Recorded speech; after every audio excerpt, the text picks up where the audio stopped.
Can you guys hear me? Hey. Yes. Hello. Hello. How are you guys? Oh, is that Tom? Hey, Tom. Look at you. Yes, Margaret, that's me. My golfer buddy. All right, we got to go to the driving range. But I'm Oh, you're telling me. Dakota's time. It's her time. I'm mute. Margaret, every time you want to do a quick TikTok in the middle of this, or what? You're like, oh, TikTok halftime? I'm all over it. All over it. Matter of fact, look, I got it set up right there.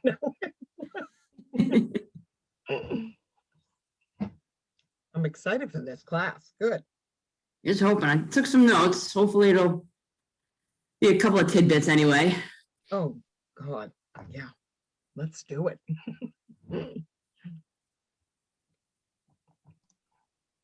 There's Dave, Steve. Hey, guys. What's up, D? Let some people trickle in and then kind of get the party started. Yeah. Hi, Dakota.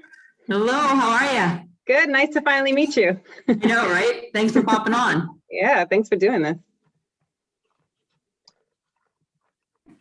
Yeah, sometimes, like I said, even, the couple other videos I've done where it's just, you start seeing the same thing over and over out there and you just realize that maybe not everybody's seeing it. So you kind of just share the information amongst each other. It'll, if it's something that you haven't seen yet, but I'm sure you're going to see it because it's going on all the time,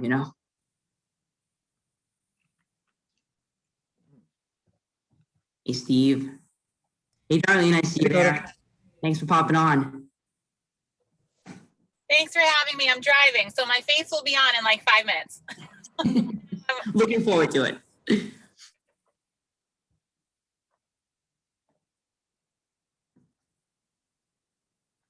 Want to tell a joke? Well, we'll wait. Yeah, give us a minute of comedy, Margaret. I know it. It's like, well, want to do TikTok here? I got it all ready. You haven't done like a Zoom TikTok yet? No, I haven't. I know. Ooh, that's a good Right? idea. Okay, the brain's Right. starting to click. I got a quick clean joke. Go. All right. So my wife hired this handyman to come over the house, and she wrote like 10 different things she wanted done. So I came home 8 hours later, see how it went. And we kind of went down the list and he did 1, 3, and 5. And I'm like, what's going on? She's like, apparently he only does odd jobs. A joke right there. Well, I told you clean. There's not many non-clean jokes I have, so. Yeah. All right, well, we'll let some people trick on. I'll kind of just get started, kind of even what I was thinking behind the scenes for doing this kind of class. I mean, I've been, our guys, this market's been crazy, and I know that there are some agents out there where there's some frustrations just again with the limited inventory. And so maybe it's slower in their minds or just not there's frustrations on where to find the business. And, I tell my guys, I mean, I feel like it's kind of like shooting fish in a barrel right now. I mean, people look at it, I've said it in another video, it's the lowest inventory we've ever seen, but it's almost like a marriage, when a listing gets signed up by an agent and they're kind of like off the market, and so you look at it as it's the least amount of little marriages that we've seen in Massachusetts in forever. But that means it's the biggest single pool that there is to just go. I mean, you can't go out there and get a date basically in this world of where there's no signs in any yard. So just kind of coming up with some ways that we can kind of turn that lack of inventory into either, business. And, I noticed too, we have like a lot of off-market things going on because the opportunities to make things happen right now are huge. You just got to go out and do it. I mean, we've already closed 33 and still have 20 under, not even counting the listings we have signed that haven't hit the market yet. And I promise you that way more than half of those are strictly because we went out and created it. Nobody called us. It wasn't a referral. We get those, but these were strictly going and making some things happen. So kind of sharing a couple of the conversations we've been having, maybe some ideas. If you can go and get a couple pieces of business off of this, I'd love to help out. So again, right now it's planting seeds and just having conversations, right? So the way I even look at it with planting seeds is the more conversations we're having right now, we're always just talking real estate. And eventually, that person's going to go to party here or be on the phone call here and talk about things that everybody's interested in what's going on in this market. So if you're the one that's providing all the information, now you're calling your clients. Like, I'll give you a couple examples. So one of the ideas I had for phone calls. So for those of you that are in the business years or so, and you have a lot of sales from maybe even going back like 2 or 3 years, right, with closing. So I had my mom print out just basically going years and years and years back with all the sellers. And so, you pick up the phone and you say, hey, listen, I was actually, it's funny. I was thinking of you the other day. I was showing a couple properties in Weymouth and, just make it up. Showing a couple properties in Weymouth. And I actually laughed out loud when I thought of how little you paid for your house. I mean, can you believe the prices that we are seeing right now? And, and it sparks the conversation. And again, they may have no intention of moving, but it gets the conversation going. So an example that it did happen to me was, I left that message to one of my clients and he ended up calling me back and left a message. And he said, it's funny that you called. He said, I actually, you got me thinking, and wow. Yeah. I mean, looking at the prices, I am kind of amazed, and this might tempt me to actually make a move. And so I ended up calling him back. And so this is why this is important to even keep the dialogue going, because I just learned this, and this was just a few weeks ago. So we got to talking and I go, wow. So that sparked a thought in your head that you're thinking of doing it. He's like, yeah, he goes, it really did kind of, I got excited there for a second. He said, but then when I realized that, if I sell now, it's going to cost me maybe like 80, 90,000. He goes, it just doesn't make sense. And I said, well, I didn't know what he was talking about. If he was misunderstanding capital gains. No, I don't know if you guys are aware of this yet, but apparently now, so he started thinking about it. So then he jumped onto Zillow to try to get an idea, and all that stuff. And come to find out now that Zillow is a brokerage, they calculated for him what it would cost to have a realtor sell his house versus if they did like that online portal type of thing. And they basically had it listed as, once you pay your a 10% commission, which I don't know what part of the country is getting 10% commission, but and just all these other fees that they factored in, that it was, so he really thought it was going to cost him $80,000 to sell his house. So because we had that conversation, we were able to go over and I explained to him exactly what the commission would be and exactly what the tax stamps would be. And it made total sense. And literally he's going away, and we're going to be meeting next week, and we're probably going to be putting that back on the market. So it's just an example of having that kind of a conversation. It's very simple, right? It's just reaching back out to him and you're telling a funny story. Like, I can't believe you paid $300,000 for that. I mean, it's like $500,000 now. So,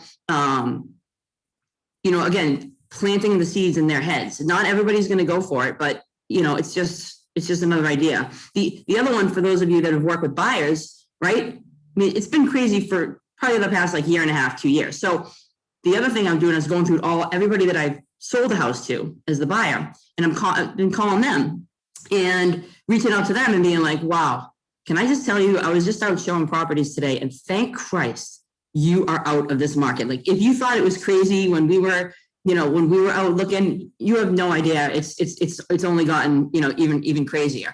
And so again, just sparking the conversations, and one of those conversations led to somebody, because I promise you, most of the people that you're talking to probably still know somebody in this crazy market who are frustrated, who aren't getting, their offers accepted and whatnot.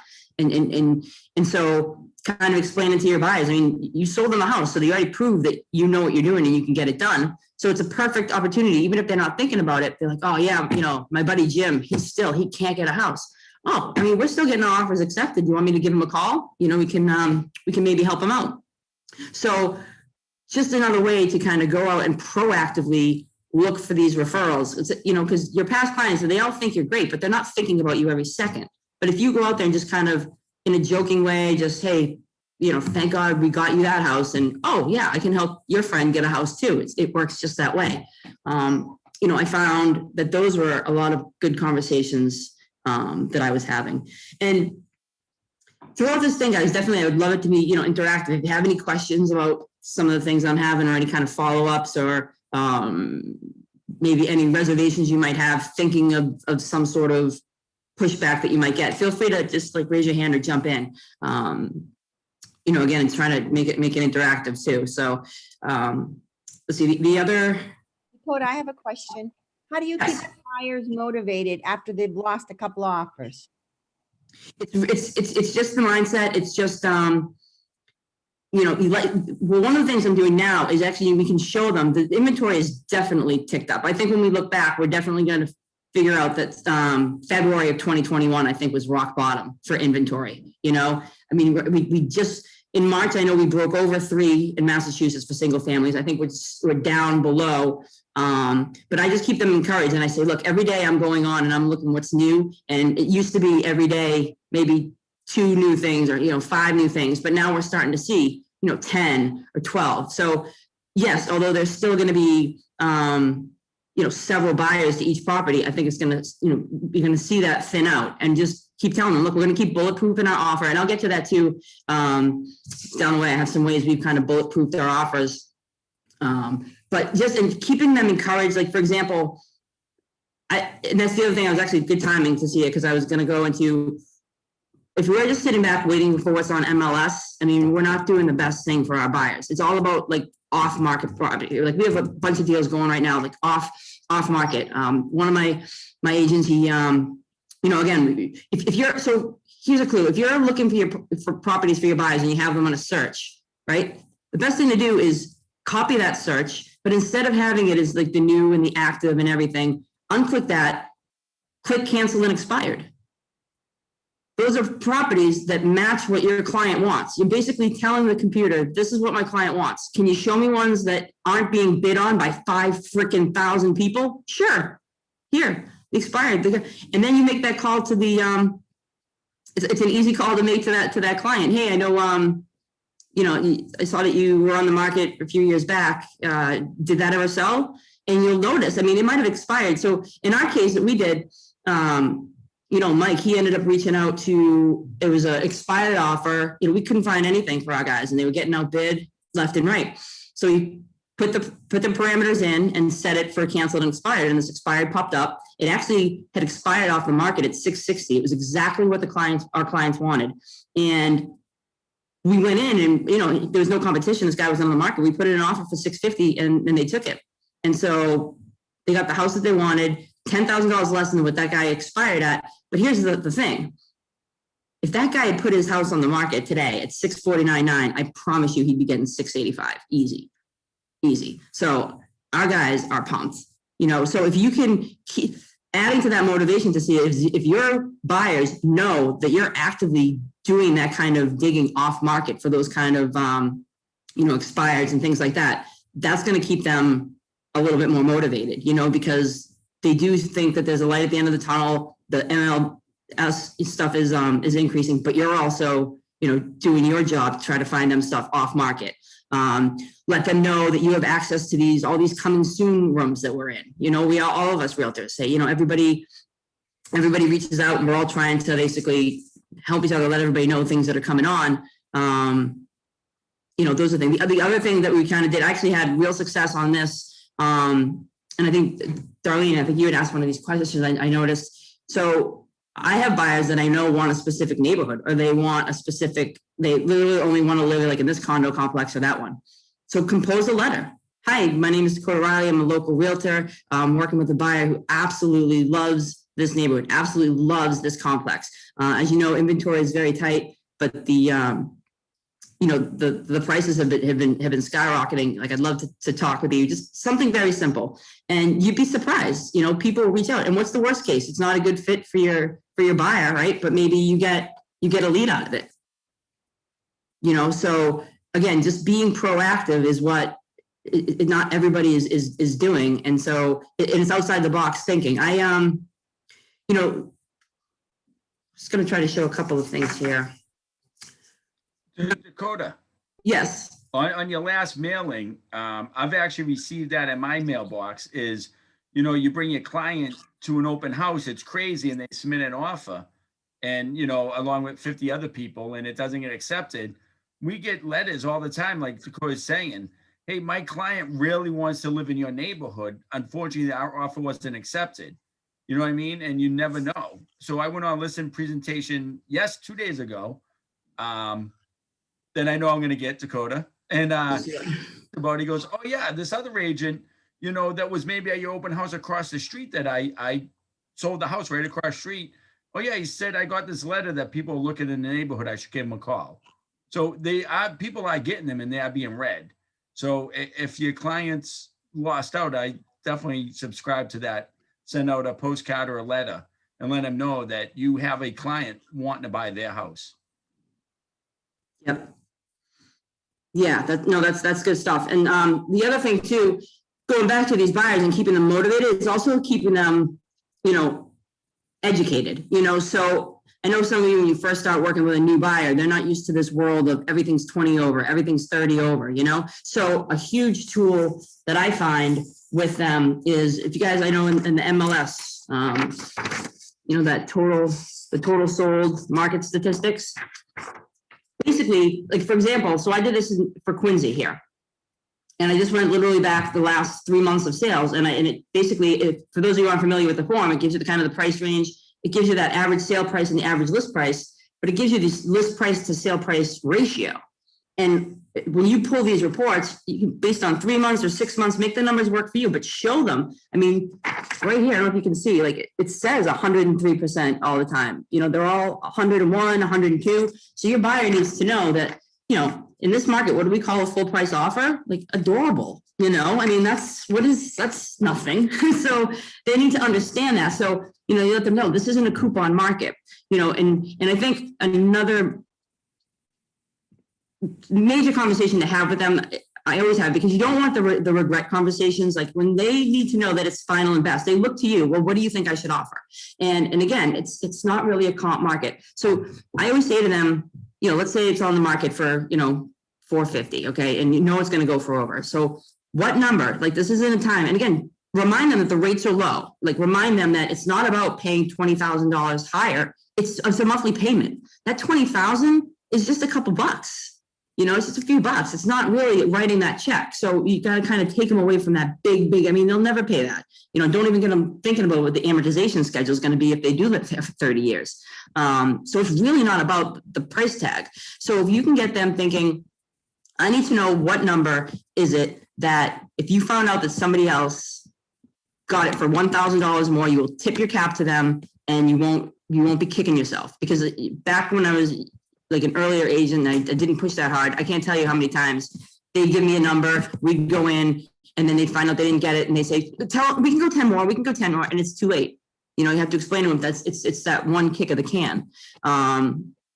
So I usually get that, and if they give me a round number, Tom, that we'll do 360. Okay, 361 it is. Make it just a little crooked, and it's easy to get that last 1,000. So if they're educated and understand that, it makes that a lot easier so that you're not having these regret conversations, because then if it was a house they could have gotten and they didn't, they're going to be comparing everything else to it. So, I think in that vein, that helps them. The more they understand, the better they start feeling with the, with the process. And the other thing I'll say is another controversy, or not controversy, but I know it's crazy out here with the way every different agent is different with the end date for, the offer dates and all that. So, and I know, Kat, we've had discussions, and Kat deals with a lot of buyers and sellers agents.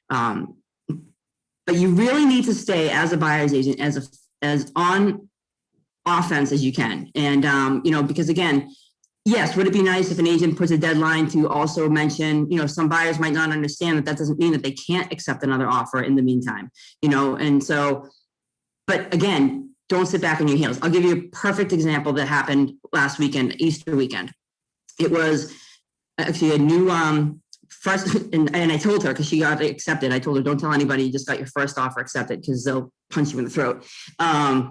So we went out, she went to the open house, she loved it. So that was Saturday morning. So we wrote the offer on Saturday afternoon, and the agent came back, and it was very strong, over asking. Again, another thing we do to kind of bulletproof these offers. A lot of people, if you're still putting the $1,000 down and then the big chunk at the purchase and sale, why?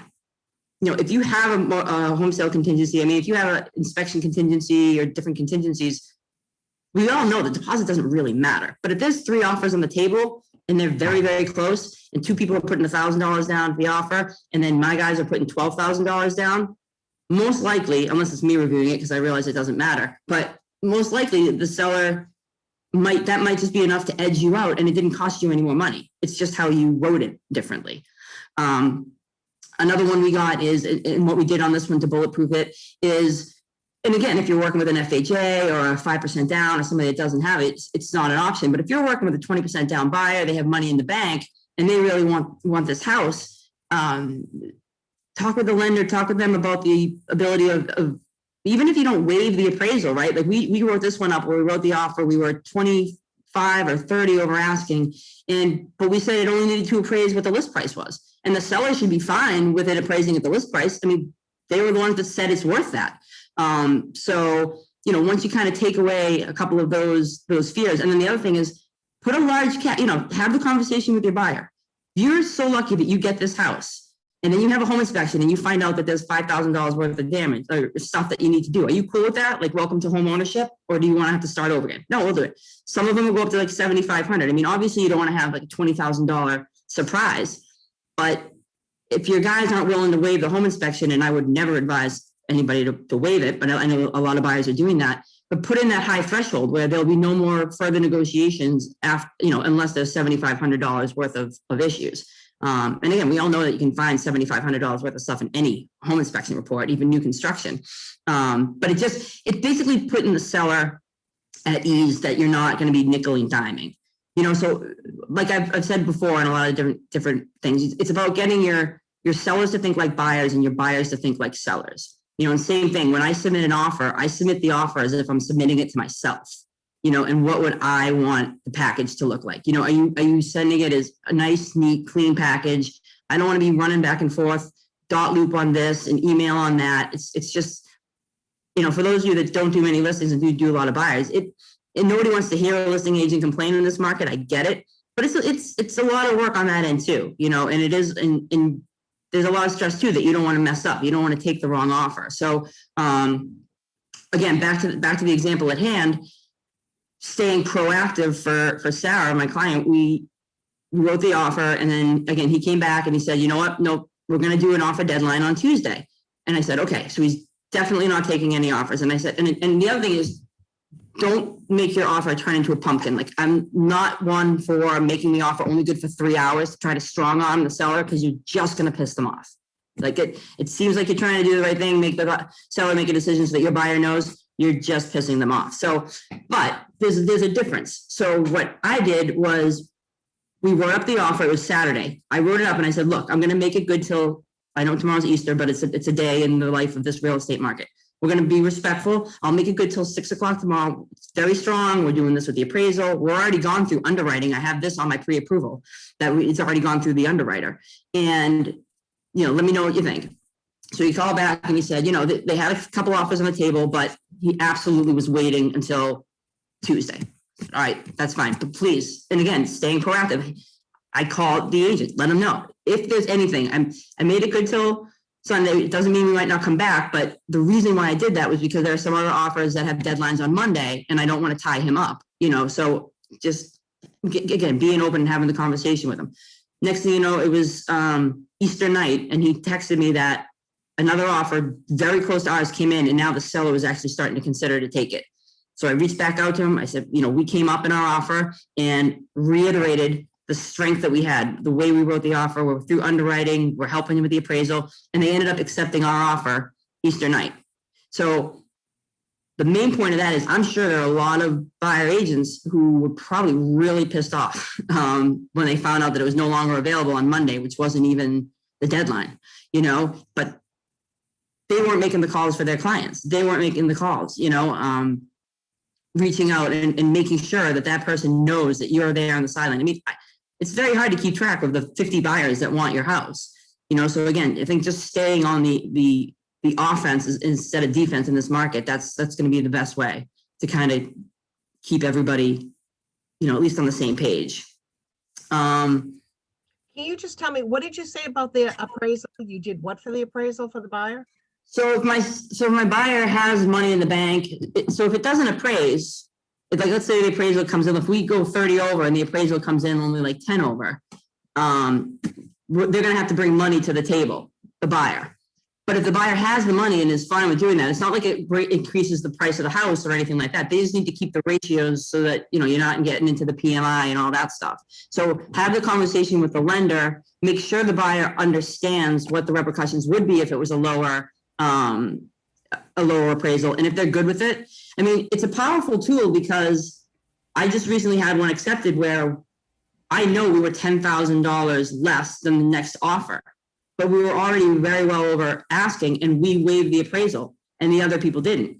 I mean, that's a scary thing for the seller. There's only so much over the asking you can go before you feel safe that it's going to appraise. And then we're all at the mercy of the appraisal, and it could be appraised lower than one of your other offers that you might have wanted to go with, you know? So it's funny, I actually got an offer, and I'll put this out there. I don't know if I had a buyer give us a really good offer, and he specifically put in there, property must appraise at or above. And so I called him, and he was a great offer. And I said, I'd love to work with you, but really you won't, we got nothing if it doesn't appraise, we're screwed. And he goes, no, we can do stuff. They're flexible. They have money in their 401k and all that. I said, all right, but you do understand that you wrote, he goes, oh yeah, that's just jargon I put in all my offers. So understand what you're putting in your offer, because I literally said to him, I mean, once the attorney got a hold of this, we wouldn't be able to renegotiate anything because you literally put in there that it had to appraise. So, you know, you really got to be careful with what you're writing in the offers, and as a list agent, like what is being written in these offers. You know, and it's funny too, another thing, when just setting perceptions with, you know, you have the bidding wars, but there's still the properties that maybe they're a little unique or whatever, and they get a lot of showings, but maybe they do only get that one offer, right? And I'm sure a lot of you, if you have these agents, these sellers, some of them, like I had one, we got 315, we listed at 315. It was a unique condo, and they were hoping to get in like in the 320s. And we got a lot of showings, but one offer at 316. And they were like bummed, but it was like, oh, so then they kind of wanted to wait. And I'm like, well, that's not going to happen. As we all know, the longer you're on the market, you're not getting below asking. You're only getting above asking in that first 48, 72 hours, really, right? Other than that, then everybody knows that there's no bid anymore. So the one thing I did do, and again, just understanding how buyers are thinking and what sellers are thinking is, you know, so I went back to the buying agent and I said, look, this offer is great. And I didn't say anything about any other offers. I just said, listen, there's a lot of activity. You know, I think my sellers are kind of pushing towards an open house, but you know, you get me 323 and I'll kill everything. We're done. It's signed. We're all set. Took 5 minutes. He called me back. He rewrote the offer for 323. It was $7,000. There was no reason to do it. I didn't say there was another offer. I just explained that literally we would sign it if they did that. And knowing how I would be thinking as on the buyer side, you know, you just got to think, again, seller hat, buyer hat, just take them off and on and put them on the other one so that you can kind of understand what the other one's thinking. And I think that's how you can get some other success. And again, little negotiations on either end, you know. I'm sure the other thing I've been hearing a lot is, so with these listings, right? A couple of examples I wanted to give of what I'm coming across. I'm sure you guys are all hearing I totally sell, but where am I going to go? Right? So they go, I don't want to put my house on the market until I find something. So again, they're thinking like a buyer. So what you have to do is you have to take that hat off, put it on. So I sit there and I say, I understand that, but there are ways that we can actually get you on the market under agreement so that when the house comes around, you know, you're ready to go and you will never be homeless, because that's what they're afraid of, right? That they're going to be homeless. So what I basically bring them back to is like, let me ask you a question. When we're on the market, if I brought you 2 offers and one offer was subject to a house to sell, it was already under agreement, and the other one was subject to a house to sell, but the house wasn't even on the market, which one would you want me to take? Easy answer. So Mr. and Mrs. Seller, how am I going to get your offer accepted out in this market if I can't tell them that you're already under agreement? Because knowing that you have a house to sell, but you're already under agreement in one of the hottest markets, that's an easy offer to get accepted. But when you're not even on, and they don't even know what you're listing for, what the activity is, they don't need your contingency. They'll go with another offer that's better. So you kind of explain it like, look, let's put you on the market. We'll get you under agreement. We can do like a 60-day close. And what we do is we put it subject to you finding suitable housing. So here's what happens. The 60-day comes and you're not under agreement anymore. I mean, you haven't found that house. that's fine. Either the buyer will agree to extend, which in this market, a lot of them will, because once they have their clause in the house, they're not going to let it go. Or worst case, we release them, we go back for sale again. It's a whole new market. It's a whole new audience, and we'll put you back under agreement again. It's kind of like like having a home equity line with this accepted offer. Like if we have it, if we need it, if we go make an offer on something else, now we can say we're under agreement and then put them into that, not fear, but just be like, I explained to them, the last thing I want to have happen is the house that you have been waiting for, of your dreams, that checks off 10 out of 10 boxes to come on that market. And we miss out to somebody who didn't have a home to sell. And they would have gone with us if we had just had our home under agreement. So worst case scenario, my way is that you stay in your home, we extend, or you know what I mean? Or if we don't find what you want, we don't move. Worst case scenario, the way you want to do it, we find the house of your dreams and you lose it. That's really powerful. When you have that wakes them up, and that's more likely to get that paperwork signed and get that going, because they don't want to do that, but they're not thinking like that, you know. So that's kind of where we step in and kind of help them gauge that. You know, another thing I think that I was hearing a lot, and especially, you know, school and things like that, is I was going on appointments these past couple months, and a lot of people would be saying things like, you know, I just want to, that's fine, we're definitely going to list, but let's wait till June. You know, let's wait till June till we do that. You know, when I say that, that's fantastic. You know what? Let's do that. So in the meantime, while all these buyers are out, let's get this signed up off market, and that way, you know, I can go out and make sure that people know. I can go through my social media forums here with all networking with my agents, let them know that we are coming on the market, because these buyers are on the sidelines just salivating. So if I can get them to understand that we're coming on the market, but again, you sign that delayed listing and non-MLS, and now I can go promote it. That is so much better, because if you walk out that door without the paperwork signed, I mean, so many things can happen between now and June, and especially once it's real that they're ready to sell. All they have to do, you and I both know it. All they have to do is tell somebody that they're thinking of selling, and somebody's going to know somebody, and next thing you know, you're cut out of the picture. You know, have it all signed up and ready to go. So I did one, and there's a couple of different ways you can do it. Do it where that's just the case. You have it signed up. You really are going to list it in June, but at least you're all signed and ready to go. The other ones I kind of do is, so I have two examples where, you know, kind of like a make me move situation where let's get it signed up. I actually know people that want, you know, in over at Weymouthport, where was I know people that want to get in here. Let's sign it up. You don't want to move till June. That's fine. Let me make a few phone calls, and if I can show it early. And at that point, we were thinking about listing about 375, hoping that we would get close to 4. That was kind of our game plan. But see, when you have it signed up off market, there's really no list price. So it's almost the way I explain it to the sellers, and the way you can explain it to them. It's almost like we get kind of like a movie premiere. You know, we can kind of, without having to put this price on MLS and have it be too high, we can sample it just with saying, yeah, we're asking 400. So that's exactly what happened. Was I brought a few people through this unit, even though the list price was going to be 374.9. And I said, yeah, you know, we're going to go on the market. If you can give me 400, we don't need to go to the market. They'd be happy with that. We ended up getting 390 cash, and the seller was ecstatic. We were going to close the end of May so that it's done and closed, but he's going to rent back a month for free till June. So he actually got every single thing he wanted. And we signed we were going to list it later in April to get that June closing date. And we were already at PNS by the very beginning of this month. So, you know, being that outside the box where you can sign things up, where you don't necessarily have to go on the market the second that you sign it. Another couple good things too to share with the sellers that you are trying to get to maybe sell a little bit faster. So I showed you that other one, the total sold statistics. So this is very interesting. I've been bringing for over a year now the on-market snapshot. Again, I don't know if I can see the camera. But the fascinating thing about this one, I bring it on all my listing appointments because it shows that, for example, so here's an example. I did it today for Quincy, right? So today in Quincy, there's 28 properties. But when I go back to a year ago today, there was 41, which is still kind of low because we were into COVID, but 41 and 28 looks low.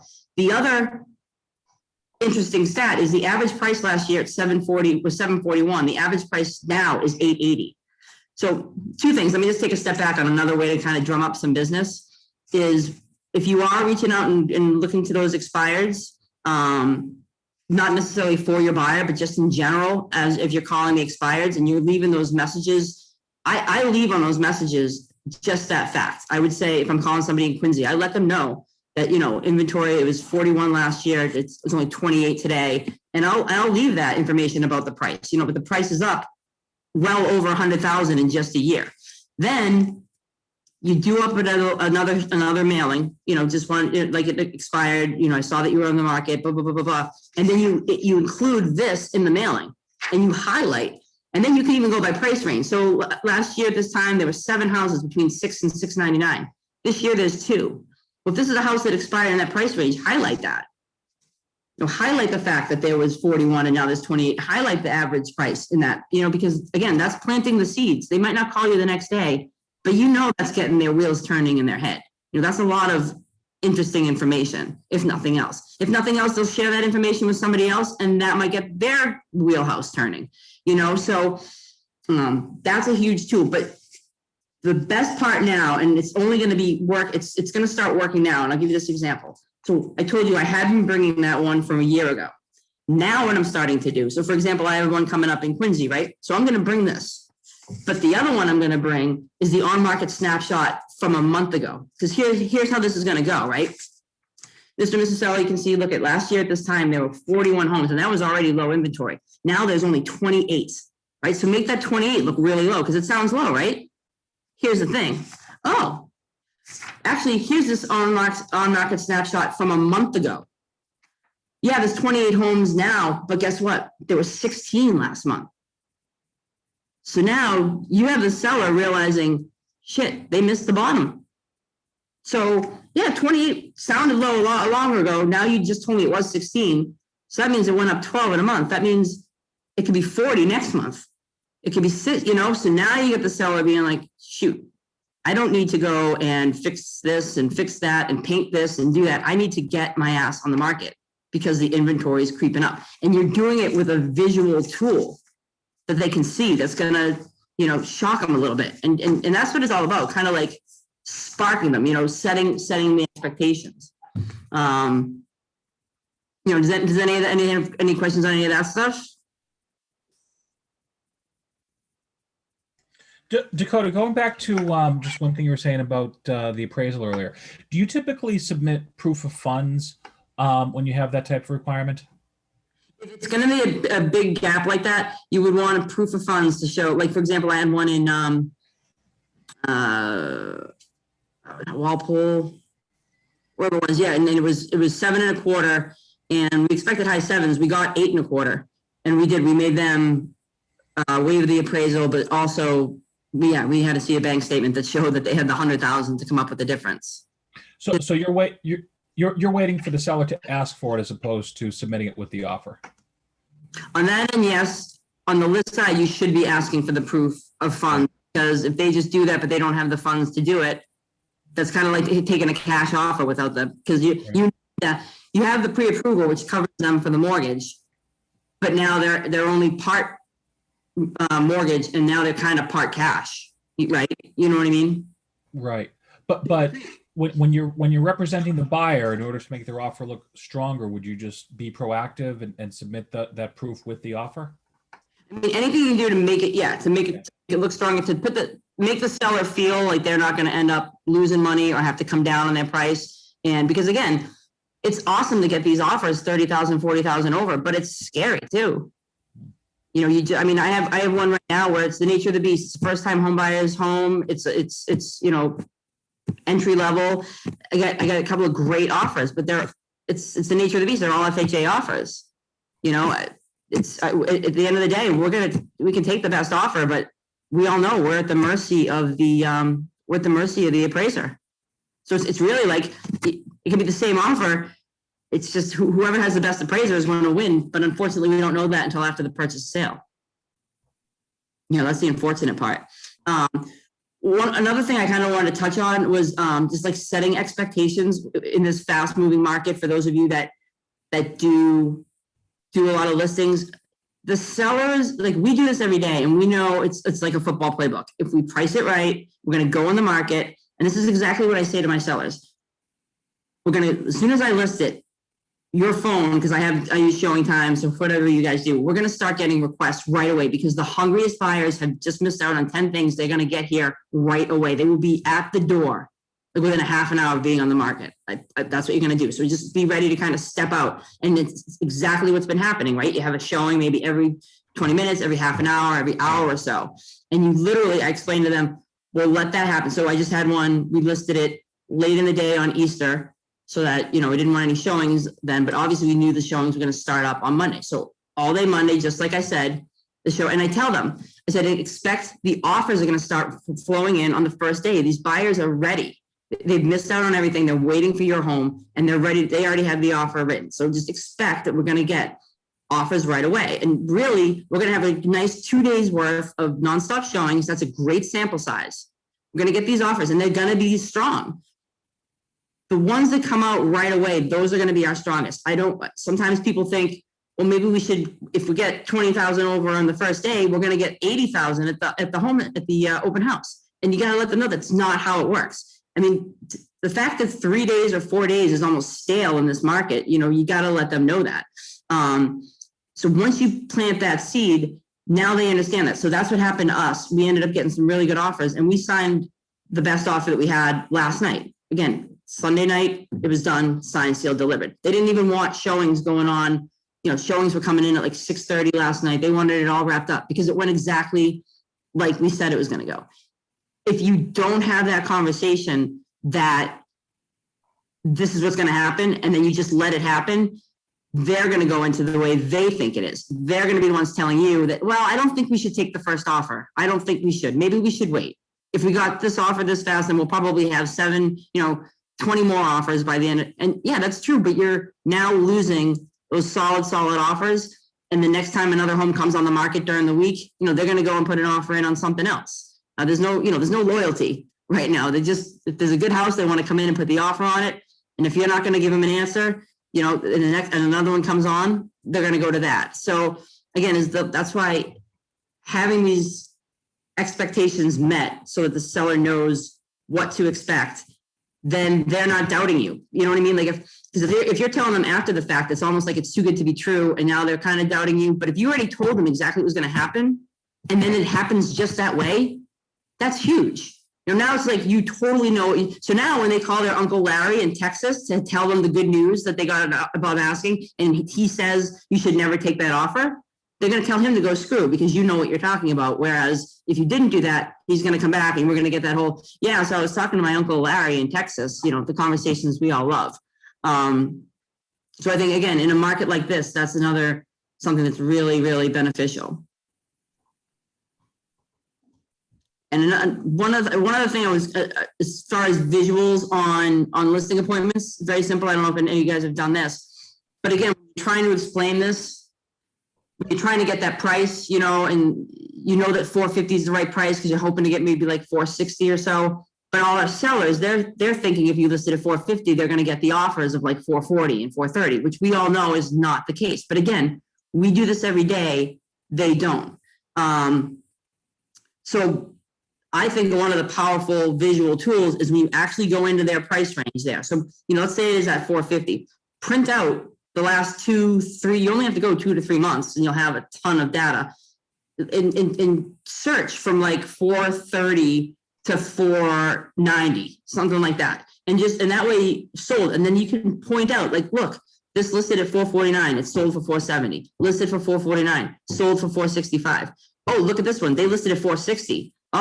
They sat on the market and they ended up selling for 444. You see what they did? Because you explained to them again, I know I've said it before, I just hold this up and I say, this is how people search. So, and they know it because they're doing the same thing. Searching up to 450. If I list your house at 451, nobody even knows that you're for sale because they have it set on Zillow that they think that that's the highest they want to go.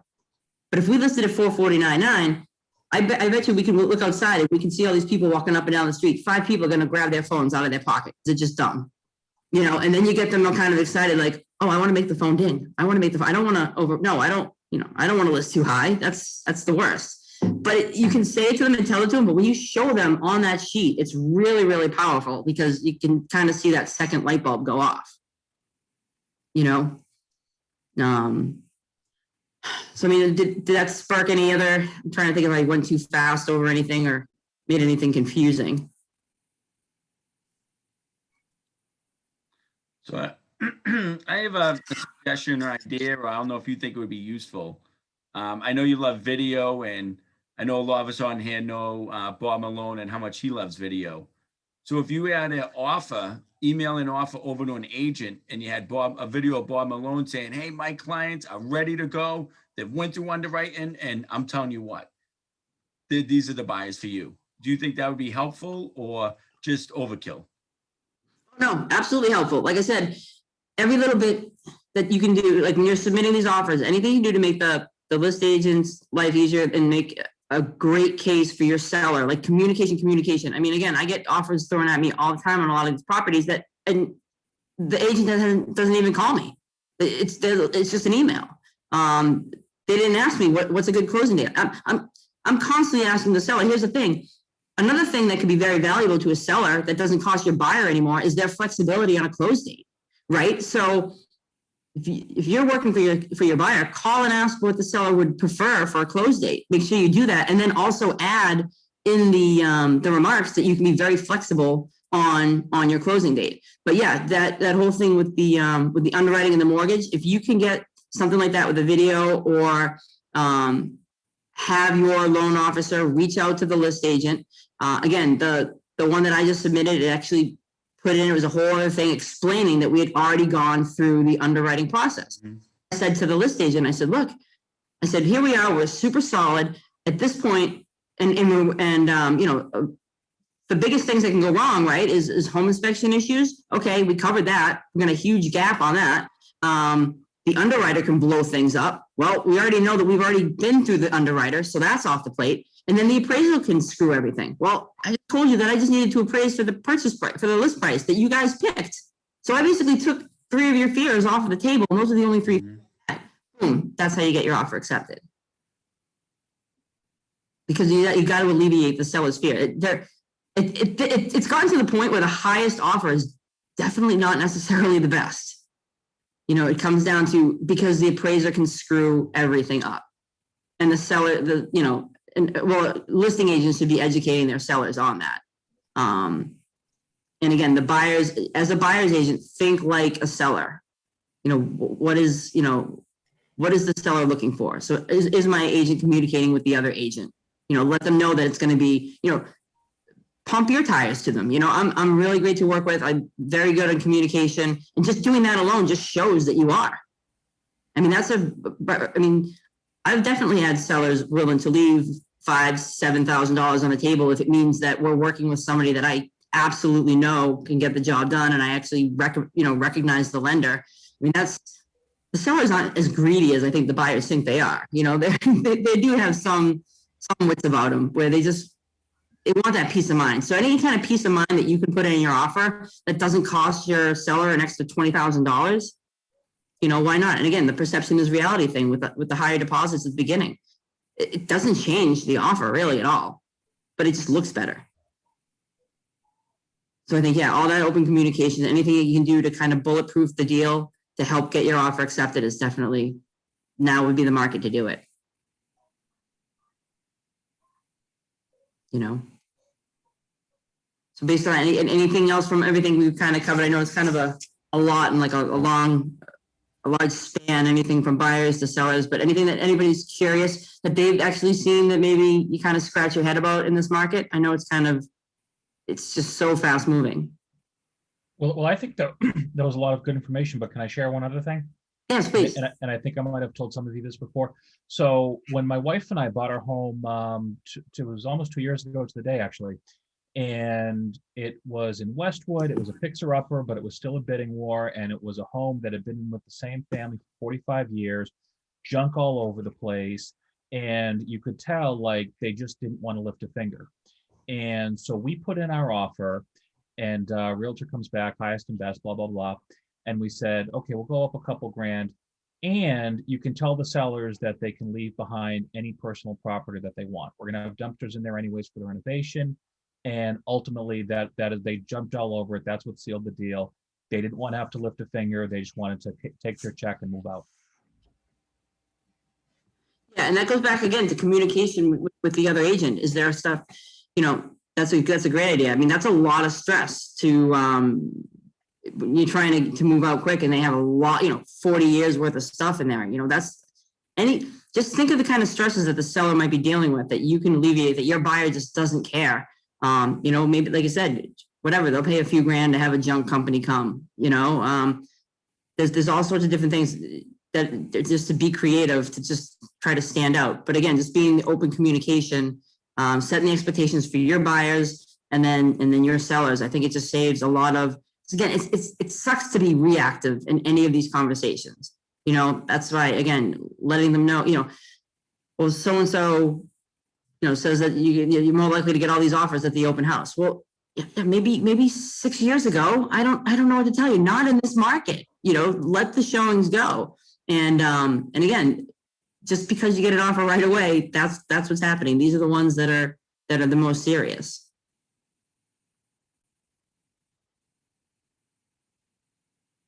Someone's gonna have some question on something. Hi, Dakota. I have a question. I know this is being recorded. If I wanted to go back and look at this again, where can I find it?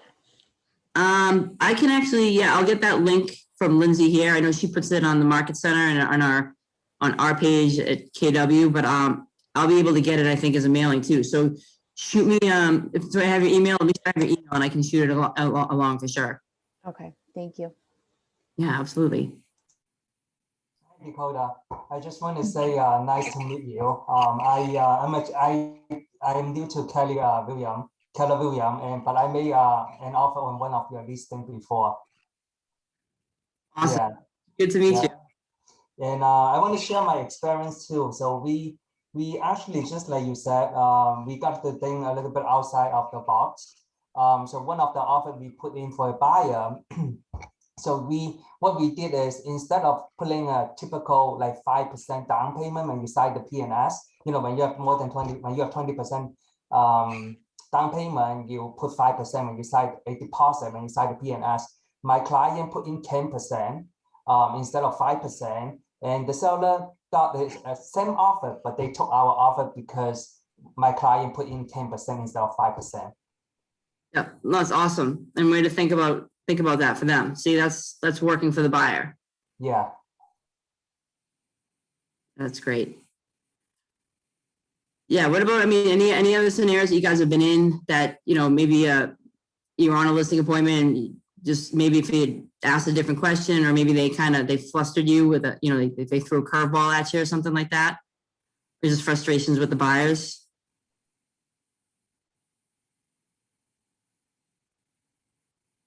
Hey, Dakota, what if they say, well, the other guy's doing it for 4% or all these discount? Yeah, so I basically say, so what's your, so tell me your experience with discount brokers, and they're kind of like, what do you mean? And I basically say, all right, so the most important thing is it's more important like what you net, right? Like you want to net the most in your pocket. So I say, basically, and you can just come out and say this, say on average, discount brokers, they're not really as aggressive. Their marketing isn't out there. They're really doing it. It's more about them, getting the listing, putting the sign in the yard. And clearly they're not that concerned with negotiations because they're willing to put that, their negotiation shows that they're willing to negotiate down as low as possible. Well, with ours, our team is actually netting our sellers about 4 to 6% more on average. So to be honest, we're actually covering our commission in addition to doing all the work that a discount broker wouldn't do. And we'll make sure that we're dealing with the appraisers. We're very comfortable with having these conversations with appraisers to make sure there's no issue. We'll make sure that you have the right smoke detectors. If it's a condo, we'll help you through with getting the 6D, final waters. Basically, kind of go through a lot of these things where the seller's like, I don't even know what you're saying that I need to do. And point out that you're the full service and you're going to basically cover your costs because you're going to get them for the 6% more. And I've even said things like, talk about like, we're very, very well versed in multiple offer situations. A lot of people think that they can sell a home, and that's great, but you only get really one good kick of the can in a multiple offer situation. And I've seen people leave tens of thousands of dollars on the table by not handling a multiple offer situation. And, and again, and kind of, again, with the fear and stuff, a lot of these multiple offers, one looks great, but, that might be a different kind of financing. Just, do you understand the difference of the different financings that people use, the different programs that come in on the offer that would actually make one better or far superior over the other? Like, and especially, I like this one too, especially where Massachusetts is different than pretty much almost every other state where we're not a title state. We're, we use attorneys, and we're one of the few states like that. Just say that and say it confidently. They're just looking at you. They'll just pretend that they know exactly what you're talking about because they don't want to admit that they have no idea what you're saying, but you totally sound like you know what the F you're talking about. So I think I'd rather work with somebody like that than somebody that just comes in and says, list with me, I'll do it for 3.5%. Just really, it's the confidence and, that you know what you're doing. And again, if you're here, if you don't have your own personal stats yet, you're just starting out or you just don't have the stats, KW is a powerhouse. So use the we. I mean, we're closing deals left and right. We. And you guys are here at trainings like this. You're learning stuff like that. Even if you haven't done it yet, you're going to know what to do. You're going to know the resources that you have to go to.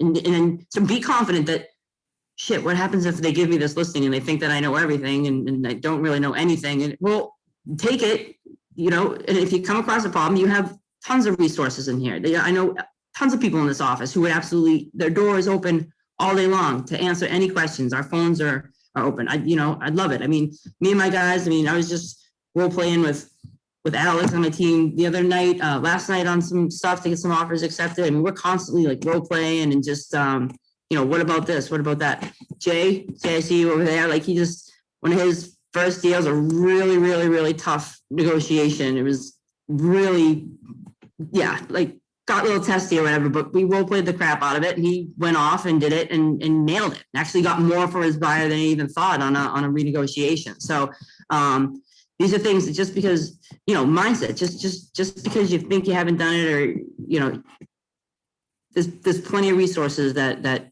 you can get the answer and people are willing to help you. So you do have the answers, whether you think you do or you don't, because you have the resources behind you to help you.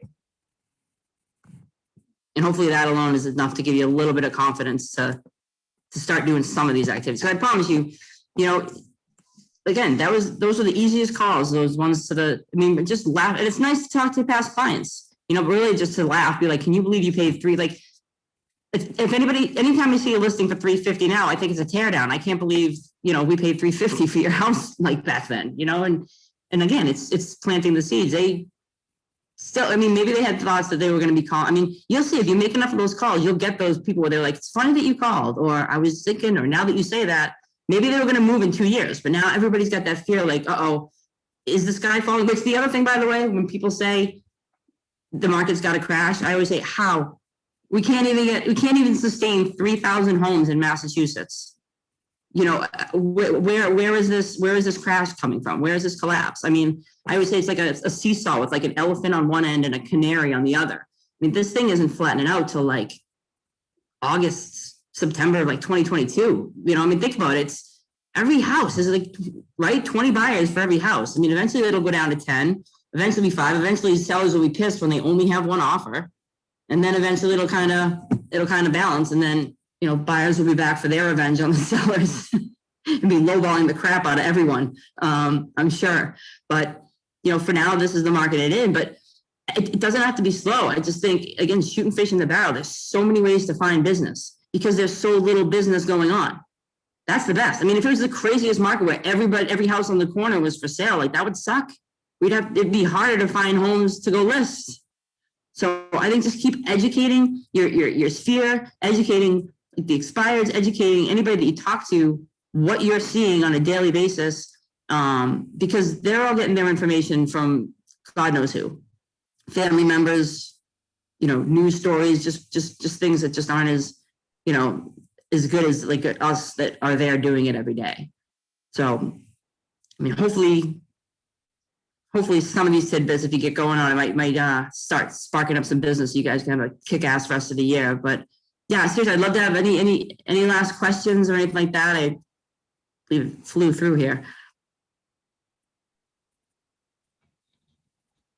I don't, I have to go, but thank you, Dakota, so much, really. My brain is, woo. I'm definitely gonna be rewatching this one. I could only take so many notes. I know. All right, well, trust me, and I'm telling you, it's good stuff. Just get out there, just do the activities, make your appointments, and just, go kill it. I really appreciate you. Really sharing all appreciate you guys coming. Thank you. Thanks. Dakota, thanks. Appreciate it. Good information. Thank you so Great, much. Brian. I'm a newbie also, so All right, Brian, good luck. Run with it. Let me know how it goes. I'd love to I hear will. any success stories. thanks. All right. Thank you, catch you later. Dakota. All right, thanks, guys.